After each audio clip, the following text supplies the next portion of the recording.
Mimi ni afisa elimu sekondari halmashauri ya mji wa Njombe.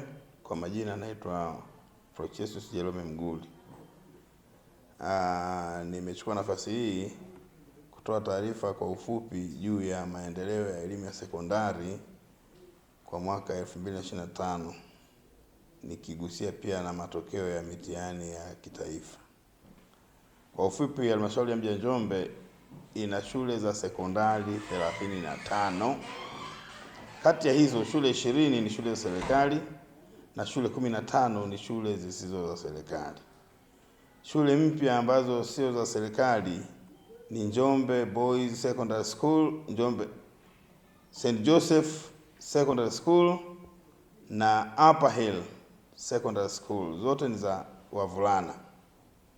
Lakini katika shule za serikali ambazo ni mpya ni Wikichi Secondary School na Magoda Secondary School. Katika shule hizo 35, shule 28 zilifanya mtihani wa kidato cha 4. Katika shule hizo, shule 15 ni shule za serikali na shule 13 ni shule zisizo za serikali. Matokeo ya mitihani ya kidato cha 4 mwaka 2025 yameendelea kuwa mazuri. Manake tulikuwa na watahiniwa 2269. Kati ya watahiniwa 2269, watahiniwa 101 tu ndio waliofeli. Na ufaulu huu ni wameshindwa. Lakini pia katika 4% ndio ambao wameshindwa. Lakini pia tulikuwa na GPA mwaka jana ya 3.1. Sasa hivi tuna 3.03. Sasa naomba nifafanue hili. GPA inavyoshuka ndio ufaulu unaongezeka. Lakini pia katika malengo ya kitaifa tulitakiwa tufaulishe kwa 85%, lakini sisi tumefaulisha kwa 96%. Kwa hiyo tumekwenda juu ya lengo la kitaifa.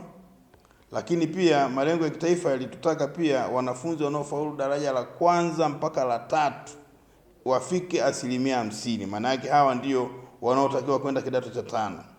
Sisi katika matokeo ya mwaka jana 2025 tumefikisha 57%.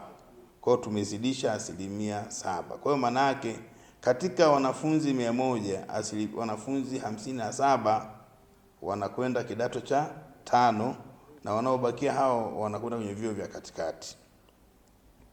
Kwa hiyo maendeleo haya au kushindwa huku kumejitokeza katika baadhi ya shule ambazo wanafunzi wake hawakai hostel, hususan shule za mjini.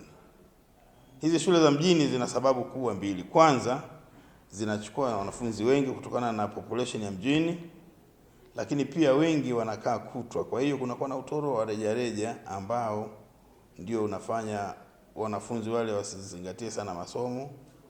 Lakini pia na shughuli za mjini, ushawishi mwingi wa mjini na unasababisha. Kwa hiyo tunatoa wito, hata kama ni shule za mjini, wananchi waone haja ya kuanza kujenga hostel, hasa katika maeneo ambayo yana nafasi, ili tuweze kupandisha ufaulu wa shule zetu.